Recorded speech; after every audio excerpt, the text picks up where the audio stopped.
Mesdames, Messieurs, bonjour à toutes et à tous. Bienvenue au journal. Du 26 mars au 2 avril, Bobo Dioulasso accueillera des milliers d'artistes et de festivaliers pour la 18e édition de la Semaine nationale de la culture. Ces éliminatoires ont été lancés hier à Kaya par le ministre de la Culture et du Tourisme. Paulo Duarte de retour à la tête des étalons, le sélectionneur portugais qui a déjà entraîné l'équipe nationale burkinabé a été présenté ce matin à la presse après la signature de son contrat de 2 ans. Dans 2 mois aura lieu la 18e Semaine nationale de la culture Bobo 2016, une édition placée autour du thème culture et cohésion nationale. Pour être au rendez-vous de la 18e SNC, les troupes et artistes doivent passer par la case éliminatoire. Et c'est à Kaya que le ministre de la Culture et du Tourisme a lancé hier ces éliminatoires. Nongba Kouda Dramandadia. La 18e Semaine nationale de la culture, Bobo 2016, c'est à partir du 26 mars prochain. Mais pour y parvenir, il faut arracher le ticket au niveau régional. Et le temps a été donné ce 4 janvier à Kaya pour les phases éliminatoires, avec au menu les arts du spectacle, les arts plastiques, les sports traditionnels et l'art culinaire. À partir d'aujourd'hui et ce jusqu'au 15 janvier 2016, plus de 600 sportifs et spécialistes de l'art culinaire vont prendre part aux compétitions des semaines régionales de la culture. Placé sous le thème culture et cohésion nationale, une cinquantaine de millions de francs CFA a été réparti et mis à la disposition des 13 régions du pays au titre de subvention de l'État pour ces semaines régionales de la culture. Insuffisant, reconnaît le ministre Diouma, mais l'organisation incombe désormais aux collectivités territoriales. Entre autres innovations cette année, il y a le relèvement des prix dans toutes les disciplines, selon Sidi Traoré, le directeur général de la SNC. Donc les prix sont passés en tout cas en moyenne, de 750 000 à 1 million de francs. Un marché des arts est également prévu à la finale de cette 18e édition de la SNC pour faire davantage la promotion des lauréats au plan national et international. Après le lancement, place aux compétitions dans les différentes régions qui désignent leur porte-drapeau. À Oyugia, dans le Yatenga, les éliminatoires ont commencé hier et promettent de tenir en haleine les amoureux de la culture. Plus de 200 artistes rivaliseront d'ardeur en art du spectacle, en art culinaire et en sport traditionnel. Reportage Irénée Kaboré, Herman Toui. C'est parti pour 72 heures de vibrations culturelles dans la ville de Waïouia. À cette occasion de la Semaine régionale de la culture, environ 290 artistes venus des 4 coins de la région du Nord vont rivaliser dans plusieurs disciplines pour représenter leur région au plan national. En art du spectacle, il y a la musique traditionnelle, il y a la vedette de la chanson traditionnelle, il y a la danse traditionnelle, il y a le chœur populaire, les ballets et pour la première fois, il y aura le slam. Qui a été ajouté aux différentes catégories en compétition en art du spectacle. Pour les sports traditionnels, c'est une question de kilos, de poids. Et également pour le tir à l'arc, c'est une question de catégorie minime, cadet, junior et senior. Dans l'art culinaire, également, c'est les différents types de plats. Il y a plats lourds, plats légers, boissons et desserts. Une diversité culturelle qui ne laisse point indifférents les premiers responsables de la région. Cette semaine régionale de la culture qui regroupe près de 291 artistes. Nous pouvons dire que c'est un record. Donc nous souhaitons que cette semaine régionale de la culture puisse être une occasion de promotion et de valorisation de notre culture. À l'issue d'une sélection par le jury, les premiers de chaque catégorie devront poursuivre la compétition à Bobo Dioulasso, prévue du 26 mars au 2 avril prochain pour le rayonnement de la culture. C'est la 3e fois que le projet Paix à travers le développement, PDF 2, renforce les capacités de ses radios partenaires. 6 radios ont reçu des équipements techniques, des radios partenaires du projet qui interviennent dans les zones du Sahel, du Nord et du Centre. Ces équipements financés par l'USAID à hauteur de 15 millions de francs devront permettre aux médias d'être performants au service des populations. Konsun Koulibaly Moukoun Dabiré. Du matériel de reportage et de production pour 6 radios partenaires du projet Paix à travers le développement PDF2. D'une valeur de 15 millions de francs CFA, ce don permettra aux radios d'accroître la sensibilisation pour la lutte contre l'extrémisme religieux. Nos radios, comme vous le savez, travaillent souvent dans des conditions difficiles et recevoir du matériel de cette qualité-là de la part d'un partenaire, c'est toujours un événement heureux pour nous. Les actions du projet ciblent les régions fortement en proie aux actes terroristes.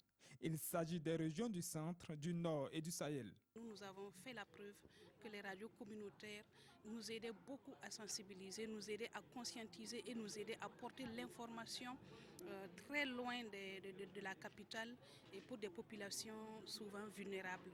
Je suis très fier pour soutenir tous les efforts parce que sans paix, il n'y a pas de développement. Et je pense que c'est un bon effort de tous les Burkinabés dans le nord et dans le centre-nord, dans le Sahel et dans la région de l'Est aussi pour soutenir le pays pour l'avenir des bons développements. À quelques mois de la fin du dit projet, les bénéficiaires espèrent que des cendres du PDF2 naîtra le PDF3 en vue d'apporter une réponse de proximité aux besoins des communautés. Sans transition, l'actualité internationale, la guerre diplomatique entre l'Arabie saoudite et l'Iran se poursuit à travers une série de mesures. Plusieurs alliés du royaume wahhabite, le Soudan et le Bahreïn, entre autres, ont aussi rompu leurs relations diplomatiques avec Téhéran. L'Arabie saoudite a annoncé d'autres mesures de représailles contre l'Iran, comme l'interdiction totale de ses citoyens de voyager en direction du pays des Mollahs. L'Arabie saoudite assure que la guerre diplomatique qui l'oppose à l'Iran n'affectera pas les efforts de paix en Syrie ou au Yémen.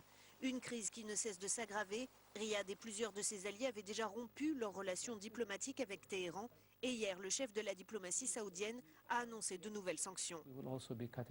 Nous allons stopper la totalité du trafic aérien au départ et à l'arrivée de l'Iran, dit-il. Nous rompons tout lien commercial avec l'Iran et nous allons interdire aux gens de voyager en Iran. Pas de quoi impressionner le vice-président iranien qui a rappelé que la République islamique ne pardonnait pas l'exécution samedi d'un dignitaire chiite à Riyad. Je conseille aux Saoudiens de stopper ces actes de sabotage illogiques, ces mesures irréfléchies prises sous le coup de l'émotion, dit-il. C'est le résultat d'une mauvaise politique, parce qu'au final, ce sont eux qui pâtiront d'avoir limité leur lien avec l'Iran.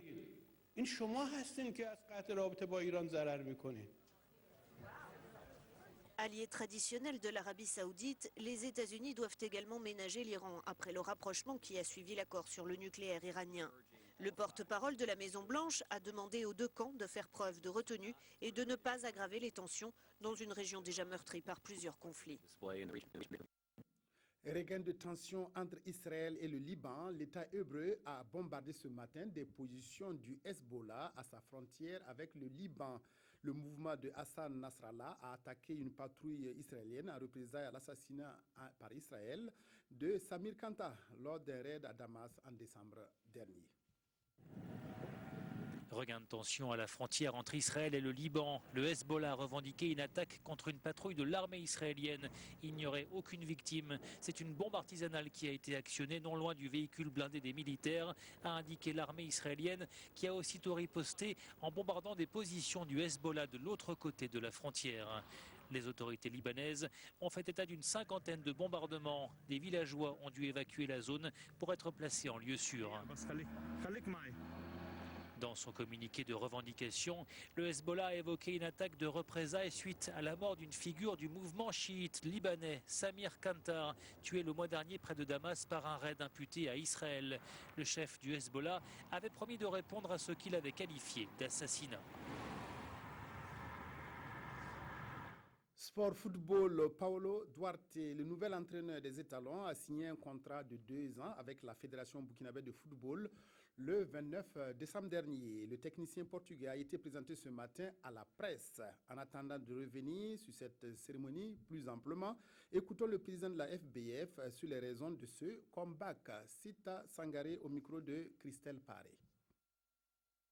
Le choix de la FBF a porté sur Paulo Duarte pour 3 raisons essentielles.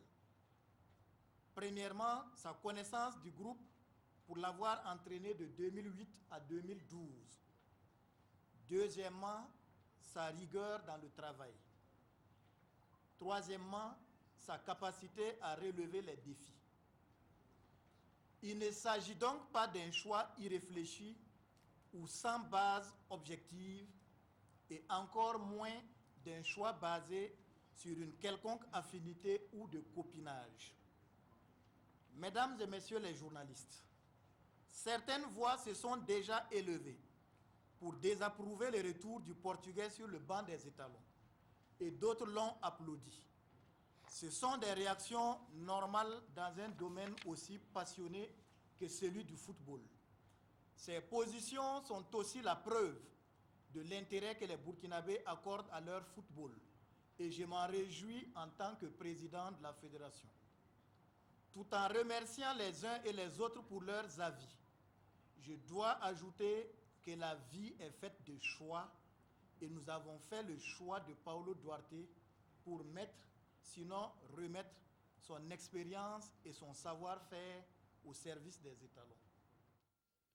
Et revenons maintenant sur la rétrospective de l'actualité sportive au Burkina en 2015. Tant bien que mal, le Burkina a organisé son tour cycliste international après le rendez-vous manqué de 2014. En football, l'année a été difficile pour les étalons dans les différentes catégories. Jérôme Tiendrebiogo. Jamais un fauteuil d'entraîneur des étalons n'aura été aussi éjectable qu'en cette année civile 2015. Du Belge Paul Put au Portugais Paulo Duarte en passant par le franco-allemand Gernot Rohr, ce sont 3 techniciens outre-méditerranéens qui sont passés au chevet d'un monstre grippé. Partis dans la peau de vice-champion d'Afrique en Guinée équatoriale, les étalons de Paul Put sortent avant-dernier de la CAN 2015. Une grosse désillusion qui fait sauter le fusible Paul Put.